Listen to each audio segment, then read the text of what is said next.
நேத்து பொழுதோடைங்க நம்ம கொடிசியால தேர்தல் பிரச்சாரம் திமுகவோடது இருக்குன்னு கிளம்பி போனானுங்க. தேர்தல் பரப்புரை முத்துவேல் கருணாநிதி ஸ்டாலின் அவர்கள் சிறப்புரையாற்றுகிறார் வாருங்கள் அப்படின்னு 5:30 மணிக்கு ஃபங்க்ஷனுங்க. நம்ம இங்க இருக்கிற வேலையெல்லாம் முடிச்சு போட்டு போறதுக்குள்ள 6:45 பக்கம் ஆயி போச்சுங்க. நேத்து வீடியோவை எடிட் பண்ணி போட்டு அதை பண்ணிட்டு போறதுக்கு கொஞ்சம் லேட் ஆயி போச்சு. ஆட போய் பார்த்தா கூட்டமுனாலும் கூட்டம், அம்மா பெரிய கூட்டம். ரொம்ப தூரம் நடந்து உள்ள போய் தான் மீட்டிங் நடக்கிற இடத்துக்கு போனவங்க. கரெக்டா நாங்க உள்ள போகும்போதுதான் நம்ம முத்துவேல் கருணாநிதி ஸ்டாலின் அவர்கள் ஒரு உறுதிமொழி கொடுக்குறாரு. கேட்ட உடனேயும் அப்படியே புல்லரிச்சு போச்சுங்க. இந்த ஒரே ஒரு வார்த்தைக்காகவே எங்க முதல்வர் மீண்டும் முதல்வர் ஆகணுங்க. சென்னையில அண்ணா நூற்றாண்டு நூலகம் இருக்கு, மதுரையில கலைஞர் நூற்றாண்டு நூலகம் இருக்கு. அதனால கோவையில அவங்க 2 பேரையும் உருவாக்கின தந்தை பெரியார் பெயரில் நூலகம் அறிவியல் மையமும் அமைகிறதுதான் பொருத்தமாக இருக்கும். தொண்டு செய்த பழுத்த பழம் தந்தை பெரியார் அவர்கள் 80 ஆண்டுகளுக்கு முன்பே இனி வரும் உலகம் எப்படி இருக்கணும்னு கனவு கண்ட பகுத்தறிவு ஆசானவர்கள். அறிவும் ஆற்றலும் பகுத்தறிவும் பகுத்துண்டு பல்லூர் காக்கும் சமூகத்து மக்களா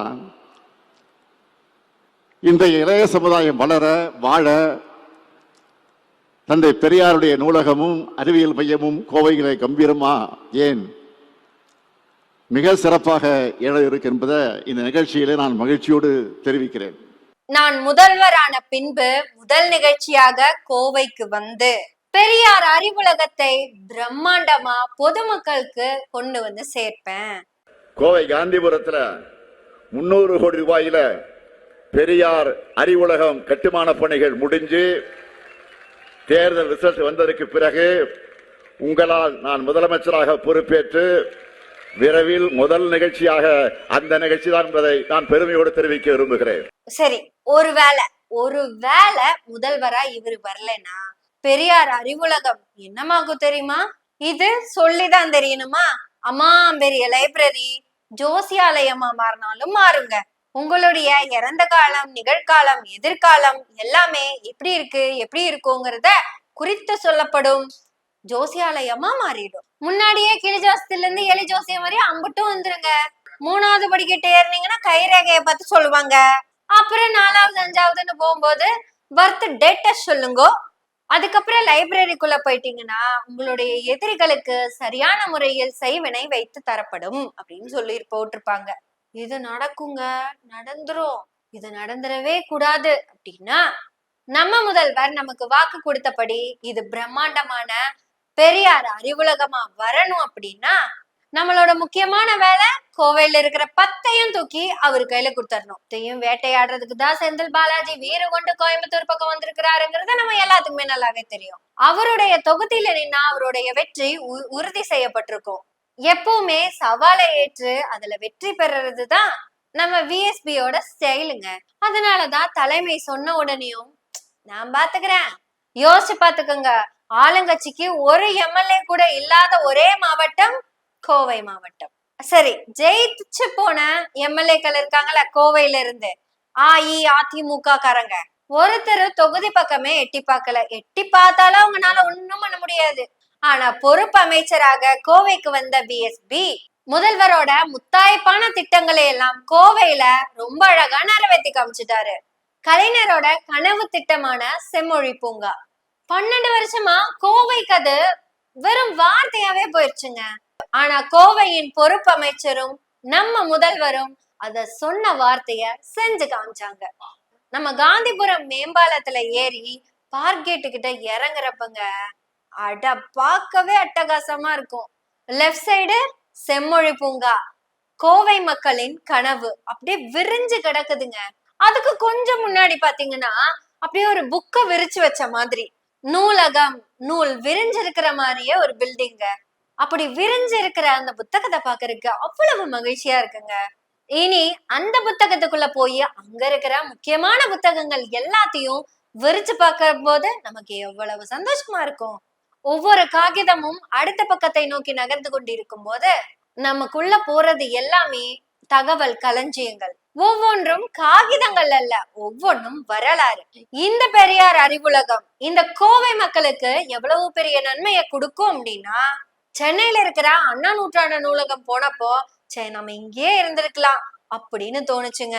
அதே பெருமைய கோவைக்கும் கொண்டு வந்து கொடுத்தது நம்ம முத்துவேல் கருணாநிதி ஸ்டாலின் அவர்கள். அவர் மீண்டும் முதல்வரா வந்ததுக்கு அப்புறம் நம்ம கோவையில பெரியார் அறிவுலகம் பறந்து விரிஞ்சு இருக்க போகுது. அதுவும் முதல் நிகழ்ச்சி முத்தாய்ப்பான நிகழ்ச்சி. கோவைக்கு பெருமை தானே, அந்த பெருமையும் நாம தான் எடுத்துக்கணும். இதுவரைக்கும் அவர் அந்த மேடையில பேசினத பத்தி பயங்கரமா இருக்குன்னு சொல்லிட்டு இருந்தேன்.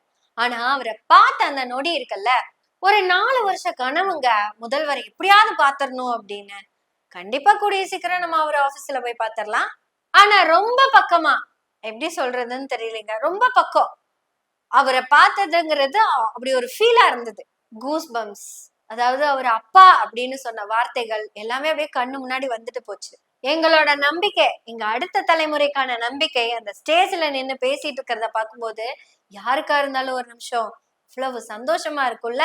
1000 ஆண்டுகளுக்கு மேலாக கல்வி மறுக்கப்பட்ட சமூகத்துல இருந்து இன்னைக்கு எங்க தங்கச்சி தம்பி எல்லாருமே வெளிநாடுகளுக்கு போய் படிச்சுட்டு வராங்க. ஆரம்ப கல்வி கொடுத்தது கல்வி கண் திறந்த காமராஜர். அது ஆராய்ச்சி கல்வி வரைக்கும் உயர்த்தியது எங்க அப்பாவோட அப்பா. அயல் நாடுகளுக்கும் போய் படி அப்படின்னு சொன்னது எங்க அப்பா. இந்த 5 வருஷத்துல அவர் அதிகமா பேசினது கல்விக்காகவா தான் இருக்கும். எந்த கல்விக்காக அவர் 5 வருஷமா பாடுபட்டுக்கிட்டு இருந்தாரோ அந்த கல்வியை வச்சுதான் ஒன்றிய அரசு நம்ம அரசாங்கத்தை பிளாக்மெயில் பண்ணுச்சு. PM ஸ்ரீ ஸ்கூல நீங்க அக்செப்ட் பண்ணிட்டேன்னா உங்களுக்கு 2500 கோடி ரூபாய் தருவோம். What is PM ஸ்ரீன்னு கேக்குறேலா? ஒரு 6க்கு 3 தகர போர்டு, அதில் PM ஸ்ரீ ஸ்கூல் அப்படின்னு எழுதப்பட்டிருக்கும். அந்த தகர போர்ட நம்ம கவர்மெண்ட் ஸ்கூல்ல எல்லாம் வச்சாதான் அந்த அமௌண்ட்டை கொடுப்பாங்களா? அதாவது நமக்கு கொடுக்க வேண்டிய அமௌண்ட், நம்ம கொடுத்து திருப்பி கொடுக்க வேண்டிய அமௌண்ட்டை கொடுப்பாங்களா? PM ஸ்ரீ ஸ்கூலுக்கான குவாலிபிகேஷன்ஸ் என்ன தெரியுமா? ஒரு பாத்ரூம், ஒரு கிளாஸ் ரூம், ஒரு காம்பவுண்ட் வால் இருந்தா போதுமா? அப்புறம் ஒரு கிரவுண்டு அதுவும் இருந்துச்சுன்னா போதுமா?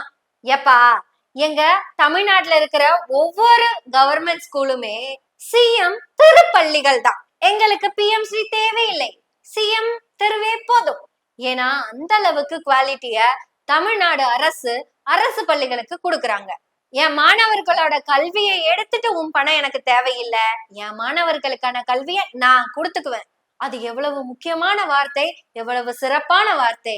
தமிழ்நாடு முழுக்க இருக்க எல்லா மாணவர்களும் முத்துவேல் கருணாநிதி ஸ்டாலின் அவர்களுடைய திட்டத்தால பயன்பட்ட ஆட்களா தான் இருப்போம். பொறுப்பற்ற MLAக்கள் இருந்ததுனால பொறுப்பு அமைச்சர் பொறுப்பா தன்னுடைய வேலையை செஞ்சாரு.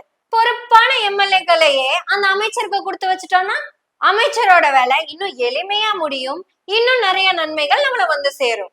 அதுக்கு நம்ம என்ன பண்ணணும்? இந்த 10 சீட்டையும் தூக்கி நம்ம செந்தில் பாலாஜி ஐயா கிட்ட கொடுக்க வேண்டியதுதான். தோழர் செந்தில் பாலாஜி அவர்களிடம் இந்த 10 தொகுதியும் கொடுப்போம் அப்படின்னு உறுதி ஏற்றுக்குவோம்.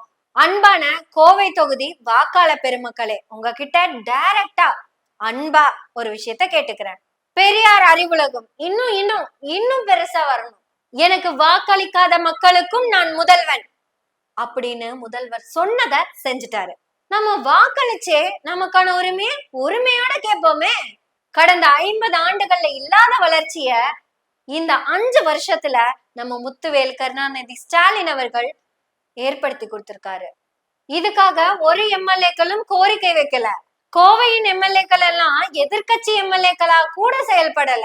வானதி மேடம் மட்டும்தான் சிறப்பா செயல்பட்டாங்க. நம்மோட எல்லா திட்டங்களுக்கும் எதிரா நின்னு, எதிர்கட்சியா இல்லைங்க, எதிரா நின்னு செயல்பட்டாங்க. தமிழகத்தின் வளர்ச்சிக்கு எதிரா நின்னு பேசின ஒரே ஒரு MLA கோவையில வானதி மேடம் மட்டும்தான். இனிமே நம்ம வானதி மேடத்துக்கு அந்த சிரமத்தை கொடுக்க வேண்டாப்பா, அவ ஒத்தையில நின்னு கஷ்டப்படுறாங்க. வெற்றி பெற்றதுக்கு அப்புறமும் தொகுதிக்குள்ளேயே வராத அந்த 9 MLAக்களுக்கும் நம்ம ஓய்வு கொடுத்துடலாம். இந்த தடவை 10 தொகுதியும் திமுகவுக்கே கொடுத்து அடுத்த 5 ஆண்டுகளோட வெற்றியில நாமளும் நேரடியா பங்கெடுப்போம். பொறுப்பு அமைச்சருக்கு மிகப்பெரிய நன்றியும் ஒரு வேண்டுகோளும். நீங்க எங்களை நம்பி வந்திருக்கீங்க, கண்டிப்பா நாங்க உங்களை தோக்கடிக்க மாட்டோம். இந்த கோவை மாவட்டத்துல எந்த ஒரு எம்எல்ஏக்களும் இல்லாத காலத்திலயும் ஒரு பொறுப்பு அமைச்சரா இருந்து எங்களுக்கான எல்லா நன்மைகளும் நீங்க செஞ்சிருக்கீங்க. உங்ககிட்ட ரொம்ப முக்கியமான வேண்டுகோள், கோவைய தமிழ்நாட்டோட நம்பர் 1 மாவட்டமா மாத்திருங்க. இப்போ நாங்க உங்க கூட தான் இருக்கோம். ஜெயிச்சதுக்கு அப்புறம் நீங்களும் எங்க கூடயே இருங்க. அதுக்கு நம்ம என்ன பண்ணணும் மறந்துடாதீங்க.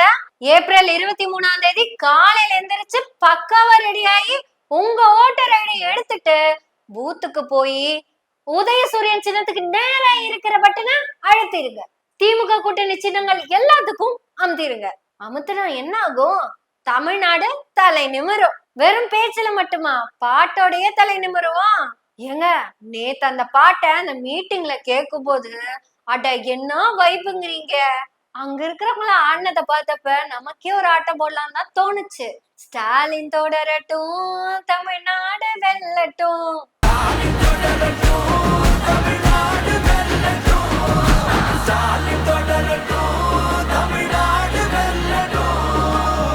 தமிழ்நாடு போராடும், தமிழ்நாடு வெல்லும்.